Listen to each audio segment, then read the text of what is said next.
Après les cérémonies, les véhicules regagnent le camp de base.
Alors déjà, on a choisi la ville de Mayenne. On change de commune tous les 2 ans. Le Mayenne Liberty, c'est tous les 2 ans.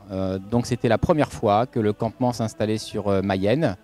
Il était important de venir sur cette commune puisque l'association est garante de la bannière des vétérans de la 90e division qui a été remis à notre vice-président Vincent Henriard il y a quelques années et que Mayenne obligatoirement était une date, une ville à cocher pour le 80e anniversaire puisque cette ville a été libérée par la 90e division américaine.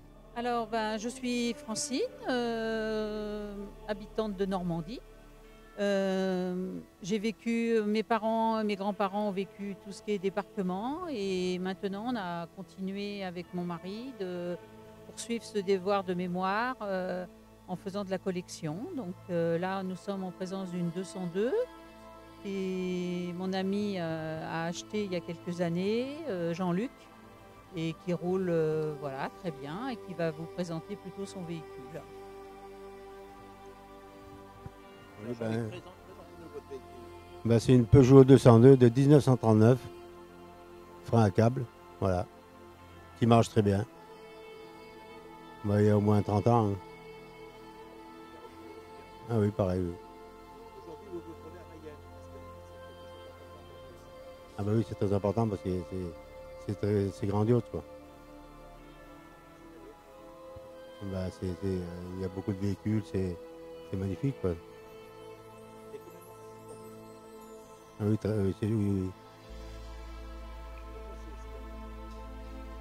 Bah parce que c'est un droit de mémoire, quoi. On ne doit pas oublier.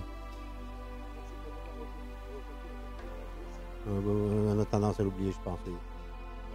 Moi, je m'appelle Paul, je suis bénévole à l'association Agvémi avec mes collègues qui sont là. Et on vient sur les sites faire des reconstitutions, tout ce qui est en rapport avec le débarquement. C'est un M4A1 de 1942 qui est équipé d'un moteur étoile 9 cylindres continental. Donc ce char pèse 30 tonnes. Il a une capacité d'essence de 1000 litres. Et ça consomme entre 85 et 90 litres à l'heure. Non, non, ils sont tous démilitarisés. Aussi bien les mitrailleuses que le canon. On n'a aucun droit en France d'avoir des armes pouvant servir. Donc, tous, ils sont... D'ailleurs, quand on se fait contrôler sur la route par les douanes, on a intérêt à avoir tous les papiers adéquats. Parce que, oui, ils m'ont, l'année dernière, à l'Ascension, à Caen, bon, ils ont rigolé avec nous, tout, mais ils ont contrôlé tout, en rigolant, gentiment, mais ils ont fait leur boulot. C'est tout. Bonjour, donc MP c'est la Military Police, donc la police militaire, donc qui était présente au niveau, là comme là on reconstitue un camp, donc qui était présente à l'entrée pour la sécurité, la surveillance, éviter les abus.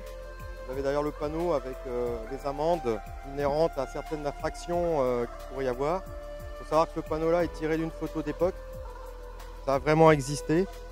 Donc les MP, vous les trouviez aussi au niveau dans les carrefours, sur les routes, quand il y avait les grandes colonnes qui amenaient le matériel, etc.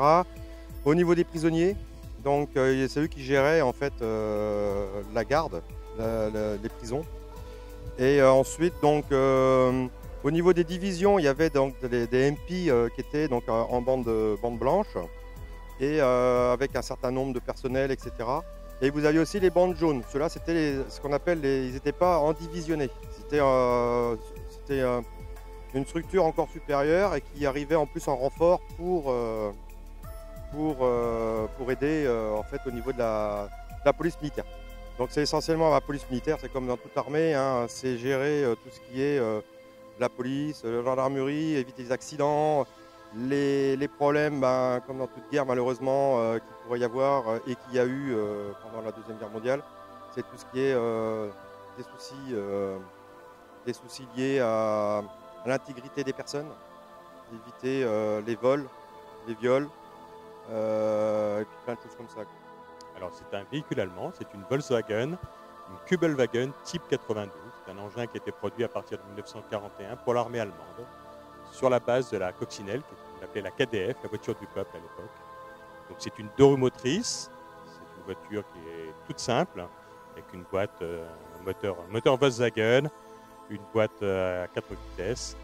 C'est un véhicule léger qui pèse 800 kg, qui servait de véhicule de reconnaissance pour l'armée allemande. Alors, je fais partie d'un club qui s'appelle Ardennes 1944 et qui est basé dans les Ardennes françaises. Ah bah, quand on aime, on ne compte pas les kilomètres. Non, ça fait trop loin, parce que plus de 600 km, donc je viens sur un plateau. Je suis collectionneur, je suis dans le monde des véhicules militaires depuis une bonne trentaine d'années. Voilà, ça passe vite. Non, j'ai toujours fait partie plusieurs clubs, mais depuis j'étais fondateur du club Ardennes 44. C'était un club à l'origine où on collectionnait surtout les Jeeps et les GMC, et non pas les véhicules allemands. C'est assez rare les véhicules allemands dans le monde de la collection.